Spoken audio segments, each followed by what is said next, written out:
This is Evan Abrams, and that's Evan Abrams, and today I'm going to show you how to make a 3D interface like this bad boy here. What you need to do is first film yourself or someone else. This is using a locked off tripod because that's easiest, and you just want to make sure that the subject does not cross through the interface or is in front of the interface or anything like that. Just plan your shot so that your subject is behind the interface and should be fine. So as soon as you film that, you can get a snack or something, but then import it into After Effects and then drag the footage onto this make new composition thing, and it'll format it exactly as you want it for your footage. This is that sort of 60 frames per second 720p stuff, and the next thing to do is to make a new camera, and I happen to know that I filmed on something really close to the 28mm preset. You might have to play around to figure it out, or if you already know what your camera lens and all that stuff was like, just input the data there and you're good to go. So then you want to create a new solid, and you want to make a white solid, and it's not a racial thing, but now you want to make a grid on that solid. And this is going to serve as sort of a guide for us in 3D space. And then go W here, bring up your rotation tool, rotate it flat. Then you want to kind of push it so it kind of lines up with your desk over here. Or, if you don't have a desk, that's fine. You could have something else altogether, and it'd be too bad if you didn't have a desk. You should consider getting one. It's a good investment. You can do a lot of things on a desk, if you want to. Again, it's totally up to you if you ever want to have the responsibility of desk ownership as well as desk maintenance. And really, there's a real can of worms that I think comes with that whole desk situation. A lot of people don't think about it. They just get a desk willy-nilly, and they don't think about having to take the stickers off their desk, for example. I never did. Now look at me, wearing a hoodie. Anyway, so take your white solid once you've got it lined up. You can do this two ways. One is by leaving the solid alone and moving the camera, and then the other way is by leaving the camera alone, moving the solid. Each of them are equally valid methods. If you have a lot of elements, you should opt to move the camera around, but I don't. Okay, duplicate that, and you're going to want to, again, rotate this flat, and this will help you to position where things should be, sort of, in 3D space. You can sort of plan out, based on where the actor's gesturing is going and that kind of thing, when you really have to make it up in post, so that you can kind of see where does the interface have to be for this clown to be friggin' actually touching it. Because if I make the interface way back here, it's not going to make too much sense that my hands are interacting with it. What are you even touching up there? What is wrong with you? Anyway, you want to move that closer. So it could be conceivable that he's touching things along this plane. And that should do it for getting you set up. We're going to use these guides a little bit later, but let's just hide them for now and move on to something else. Is going to be to get something to indicate that the machine has been turned on. Usually you can tell that by eye contact or body language, or really, when it's working for you, you'll know. And if you don't know, then that's a bit of an adult joke, I guess. I don't know. Anyway, pretty immature stuff. So we want to have the power come on, and when I ran through the first time, I took notes, so I know that I click the button down there at like that time. And so this is me clicking the button down there, and we want to have something come on to show that the thing is actually on. So what I do is I go new solid, and this time we want to make a darker solid, and We're going to call this one the lens because it's going to be holding the place of our lens flare, and we want it to start when the button is pressed. And we want to pull up a lens flare, and we don't want to use all the colors of it, so we're going to use tint as well, because I think it's too vivid, and we'll just take some of those out. Let's use the 35mm. I like that one a little bit better. Other thing to do to this is a curves adjustment, and we don't want to be using all of it, and want to adjust the color a little bit. I'll probably do it. We also want to change it to add, so that the black part is transparent and the bright parts really pop. Let's see, we want to make sure that that's down there. It's just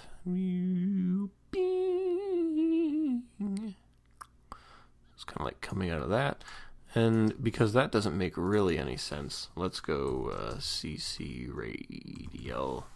Use the old radial fast blur, just a quick and dirty solution to our stupid problem.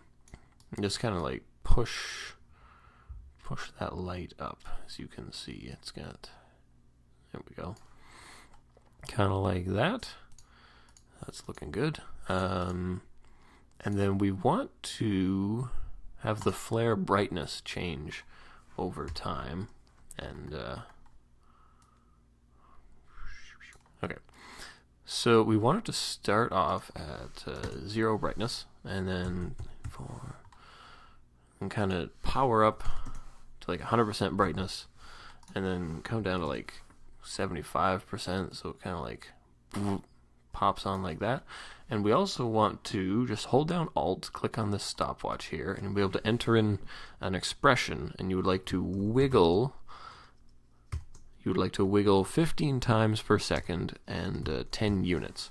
Wiggle is just going to randomly, every 15 times a second, change the value of this number between 0 and 10. So it'll plus or minus 0 to 10 to the number that it should be. So what that'll do is cause kind of like this thing going on.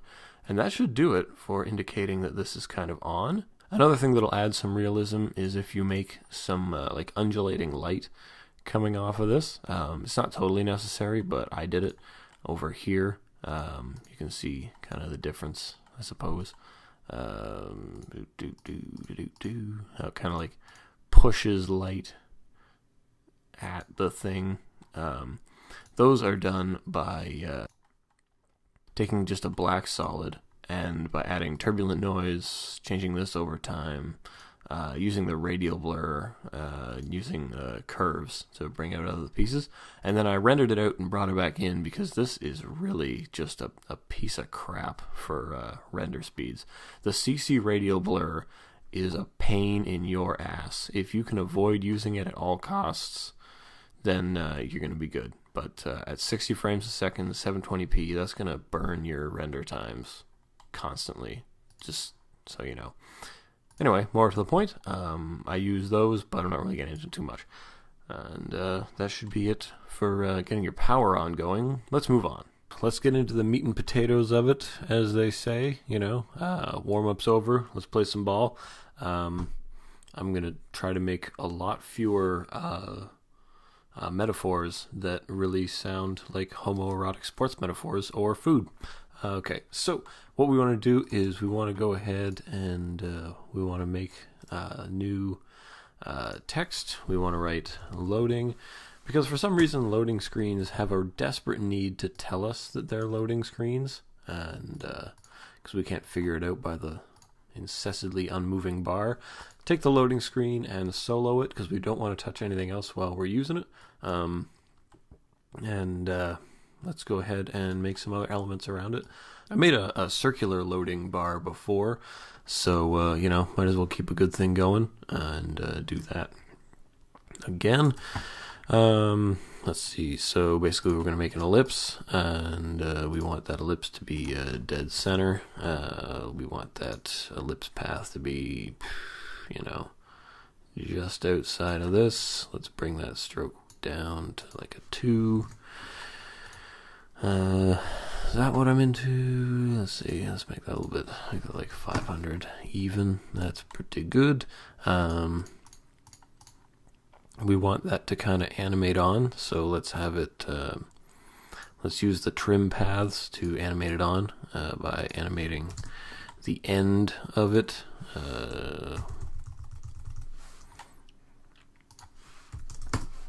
Like so.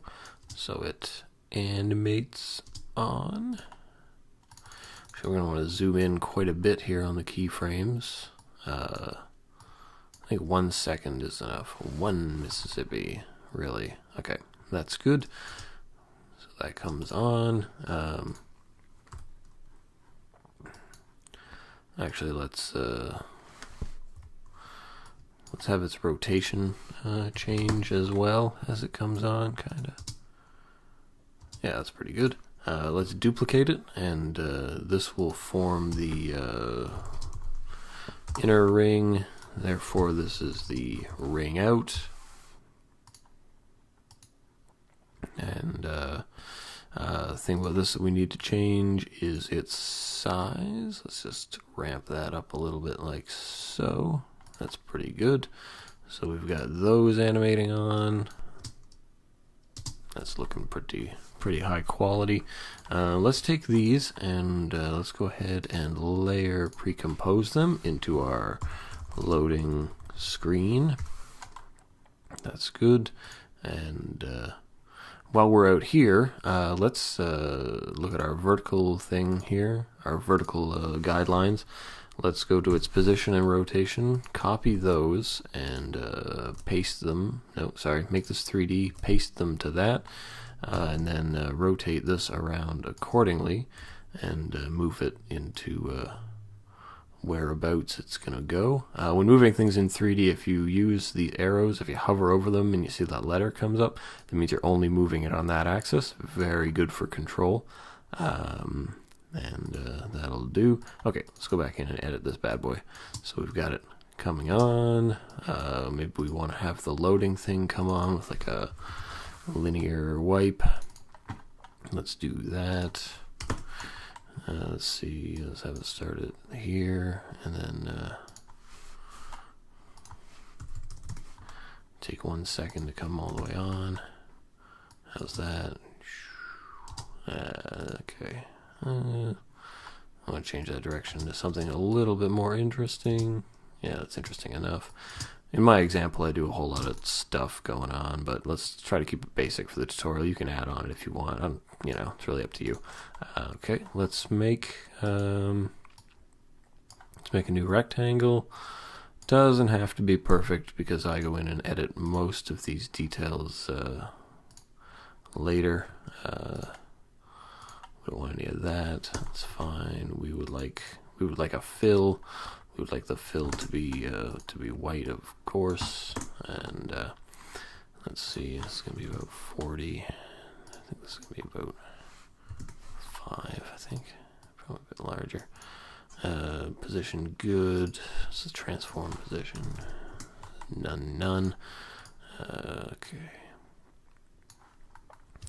We want to use the position as it relates to the rectangle shape at this point, and you'll find out in a minute why. It is because we're going to be using something called the repeater. So we go add, and we add the repeater, and the repeater operates based on the position of this transform thing. So when we do something like, say I want 180 copies, I want it to transform, or this is transform position 0, but transform based on rotation by 2. We get something pretty awesome like this.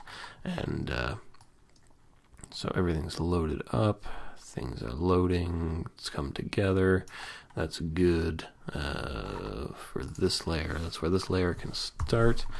This layer starts with having number of copies 0, and then as it loads to completion, the completed number of copies is $1.80.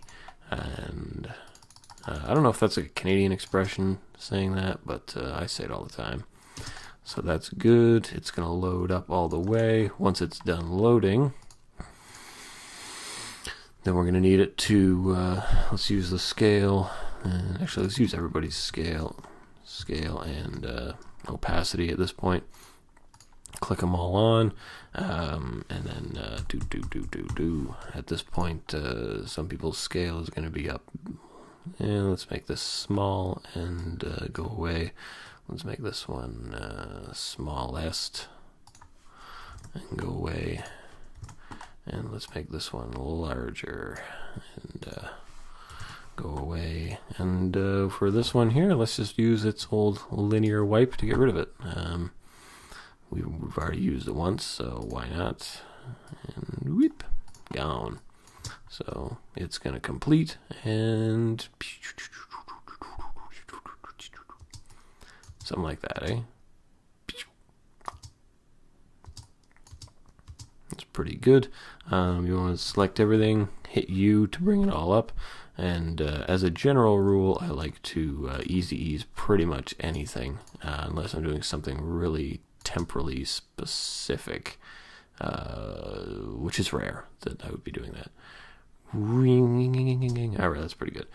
Okay, so we've got the loading screen, and we go back here, and what have we here? Why? The loading screen doesn't seem to be in the right spot, so let's see that. We're going to need it after this clicks on. There we go, so this is clicked on. I'm gesturing at it like I'm really proud of this thing, and then it starts loading. Once the loading is done, then you can move on to animate more stuff happening, but mostly all the screens will be a variation of what you've done there, making the loading thing, just animating things over time. And if you need to change the timing of it, you can go in here and say where he's poking things, where I'm poking things.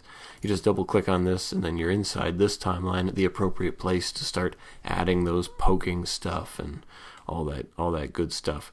And it's really, once you get down to the brass tacks of it, it's really just a bit of grinding to get the looks that you want. I used Illustrator to make my menu items.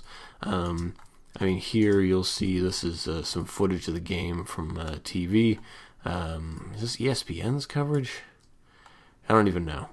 This is, just like a bar and a slider, and the thing moves across and as the game goes. So that's a little piece of detail there. And what else is going on with this thing? These are some icons that I made in Illustrator for email, Alien TV, and Sega Genesis, I guess. Oh man, I'm a fucking nerd.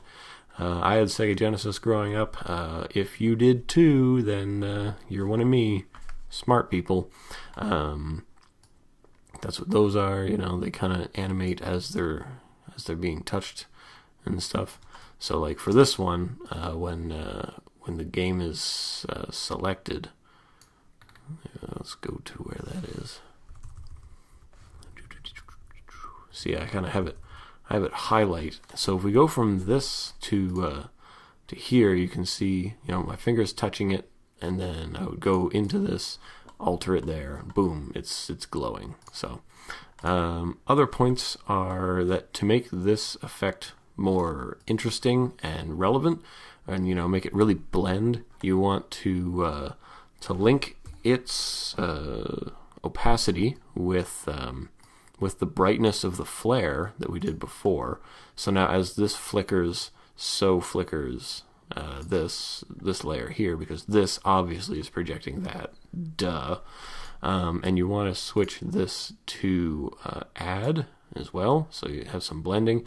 And you might want to actually consider changing this by going times 0.5 or something like that, just so you can kind of get that down, because we're going to make a couple copies of this.